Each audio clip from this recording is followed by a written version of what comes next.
Hello everyone and welcome to my channel. My name is Crown and today we are going to have some more stories that I hope that you will enjoy. But before we start, it would be so much appreciated if you would subscribe to the channel, like the video if you enjoyed it, and maybe leave a comment down below. These simple clicks would mean a lot to the future of this channel and really reward the effort that I put in every day. And now, without further ado, let's go!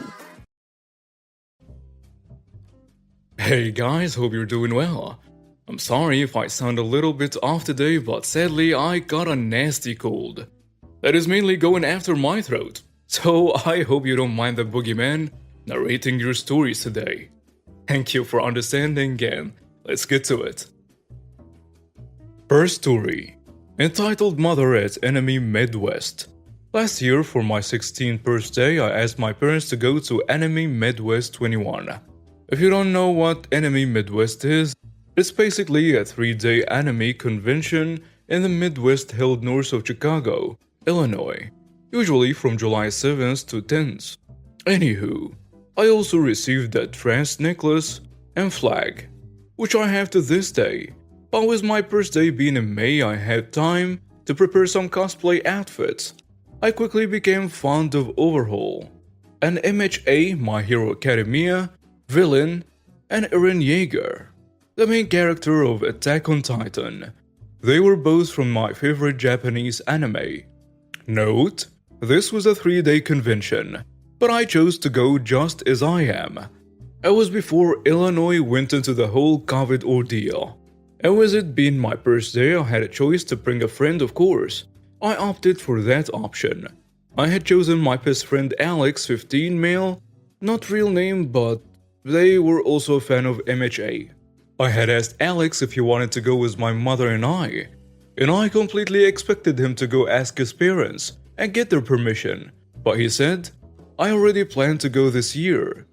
Let me ask my parents if I could go with you instead of them. I was astonished that no matter what his parents said, he'd be going anyway. It's a win-win. His parents said that was fine because that meant 2 fewer tickets that they had to purchase. My mother, Alex, and I drove up to Raymond, Illinois on the 6th, so we had enough time to get settled down in our 2-bed hotel room. It was 2 beds and a couch. I went for the couch since I was spending more time on my couch at home than my own bed. Wasn't that bad on a couch either. We planned to go out to eat when we got there. But since where Alex and I wanted to go was literally down the street from the hotel, we went to the hotel first and walked down to Morton's Steakhouse. Note: as we pulled up to the hotel, the convention center was constantly across the street. At the steakhouse is where we first met our entitled mother and her nice kid. We were getting seated and yes, I had my trans necklace on, but we sat next to the door so some people could see it. But they were not disgusted as our entitled mom. Anyways, 15 to 20 minutes passed by before the entitled mother walked into the restaurant with her child. Maybe 13 or 14, I'm bad at telling ages by looks. The entitled mother must have seen my necklace and let out a loud and over-exaggerated, "Oh!" When I heard that, I thought it was because of the line. But there was no line. She asked the waitress that was seating everyone, "Can you not sit us near them?" She pointed at me specifically. This conversation won't be exact, but I believe it will be close. "Ma'am, the only 2 seated tables that we have available is the table next to them. Now I'm going to ask you if you were going to sit there or leave because once we see the last party, we aren't going to." Then the entitled mother cuts her off. "No, I demand to be seated somewhere else." "Now, ma'am, I'm going to ask you to leave or take a seat." The entitled mother's daughter was already walking to the table, so she followed suit. Now, I had liked my PFF for a while, so I wanted to ask Alex to be my boyfriend. I popped the question, and he said yes. My mother was crying tears of joy, and the entitled mother was just disgusted. You're disgusting." "Lady, please leave us alone, please." "No, your child is disgusting, and I don't want him to give it to my daughter as he did with him." Points to Alex. "So leave." Now I'm going to point out that this part is a bit fuzzy, so some stuff isn't exact. My mom tells her, "Now lady, you don't have to tell us to leave. If you're so disgusted, then you leave." She was lucky that our food was here. I was being set on the table. So the entitled mother sat down and dealt with it for a while. I thought this was the last conversation that I would have with this lady, but I was wrong. My mother went to the bathroom, so I wanted to move across the table to sit next to Alex, cause why not? "Now listen to me, young man. You aren't going to sit next to him, you slur." She proceeded to grab me in what I can only assume is to throw me outside of the front counter and have the waitress or manager do so. But as I said, I can only assume, I quickly grabbed her wrist and threw her to the ground.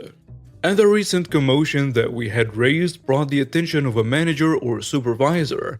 Oh boy, they only saw me throwing her to the ground. To his supervisor's knowledge is that I attacked the lady. Soon later, after my mom came out of the bathroom, a couple of police officers came walking through the door. I knew the whole ordeal, to put my hands up and face away from them, but I did not until I was told to do so, because I did not know if I was going to have to. And maybe, as some of you guessed, I was cuffed, escorted to one of their cars. They wanted to get statements and watch CCTV footage.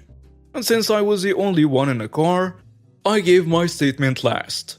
I told him everything that you just read before the officers walked in, with the other statements that were pointing at the entitled mother as the aggressor and the CCTV pointing in the same direction.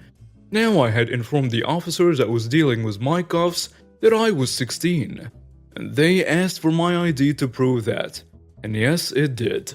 Again, I thought this was the last run-in that I'd have with her. Wrong once more. The first day of the convention started and we had gone through and bought some manga, Japanese books on which most anime is based off of, plushies, puppets, and cosplay items. I had conveniently encountered the entitled mother's daughter. She asked me where I got my plushies. I had to take off my mask to speak. I pointed and that was the end of it. Wrong. The entitled mother saw the nice kid and I talking and ran up to me and smacked me. "You're not going to talk to my daughter, you pedophile." Her daughter did not have her nonsense again after what had happened the night before. I whispered to myself, "Which, you call me a pedophile? You were nearly arrested for assault of a minor." But she apparently heard me.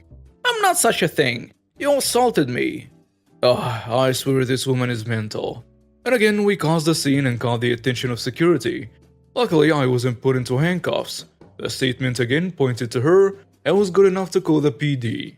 To sum up this story, because it's long, and I don't want to make it any longer as I'm tired, the entitled mother was arrested for assault of a minor and was banned from the convention for the following 3 years. We got free tickets to the Maid Cafe, my choice, and were given free merchandise for some nearby venues that encountered the whole situation.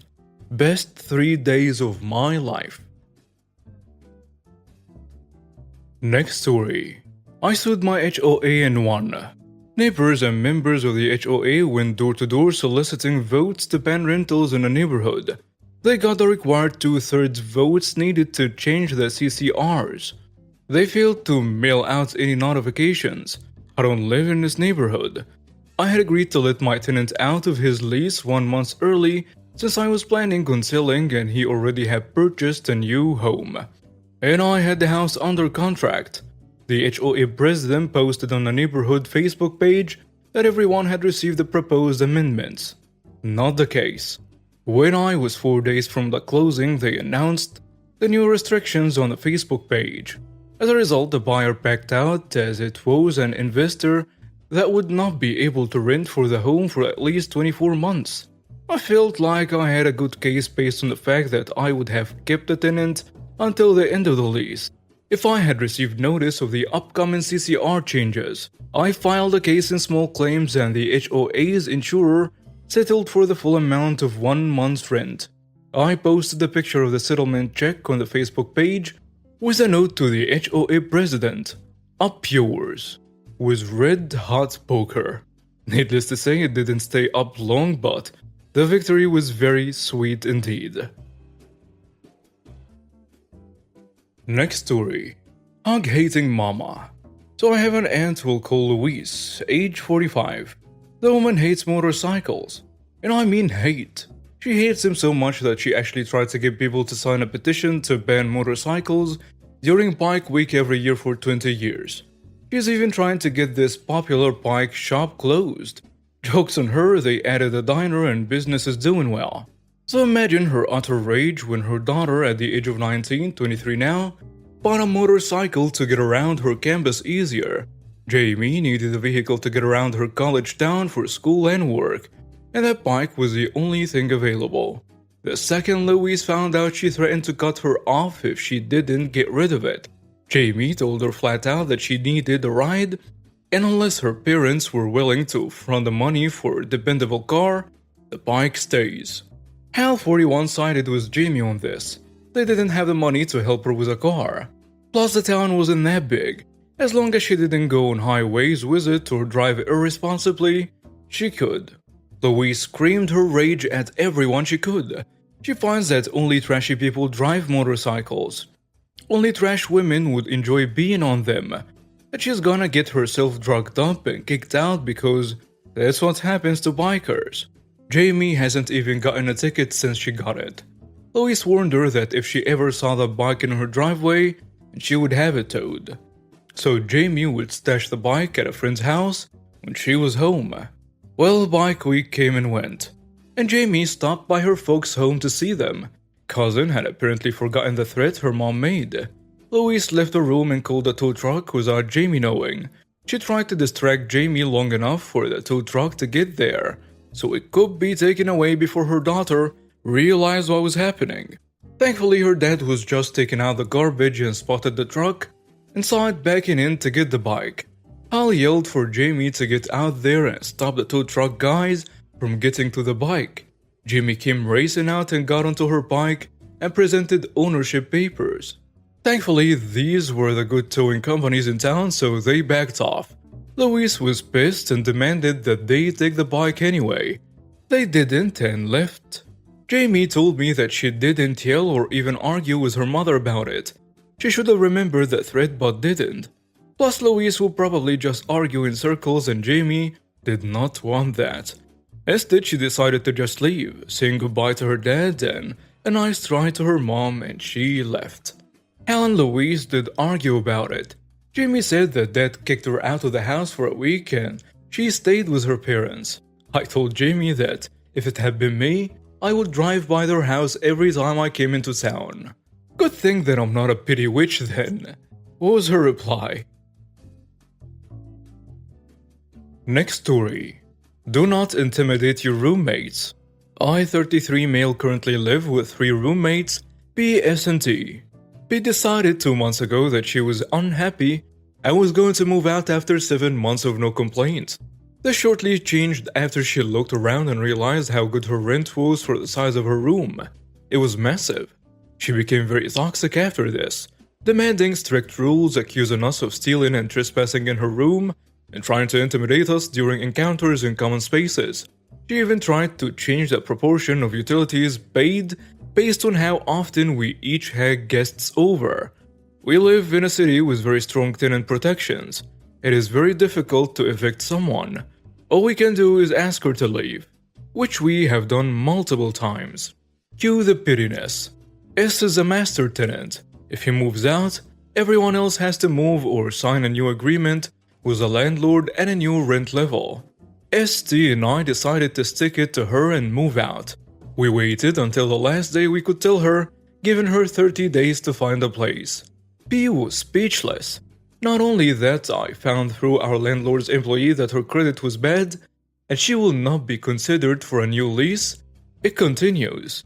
P started receiving letters for the unemployment office last week. In a span of a couple of weeks, she picked an unnecessary fight and lost a place to live and her job. Cosmic retribution at its best.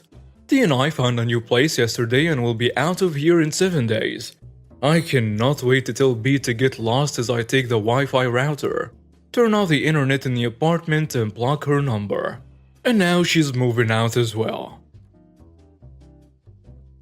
The next story is an update to a story we read before, and it was titled My Friend's Mom Pushed Me into a Table Saw.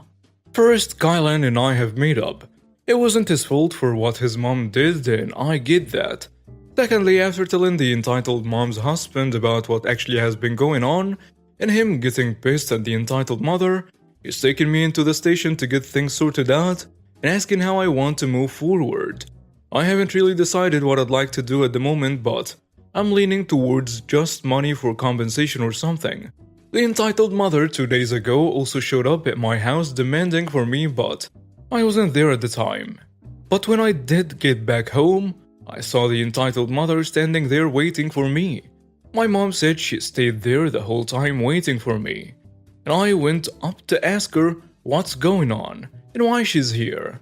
And in response, I got a huge glob spat in my face and a whole bunch of yelling. Honestly, it took me a lot of restraint to not yell at her back, but I just calmly told her to get away from my mom and my house. And eventually she did. Another update. Finally, after tons of comments I'm going to take this to court, the entitled mother's husband has given me a good injury attorney that I can talk to, and my mom needs to help me fill the documents out once I get there. And now we have reached the end of today's stories. Thank you for watching and see you next time.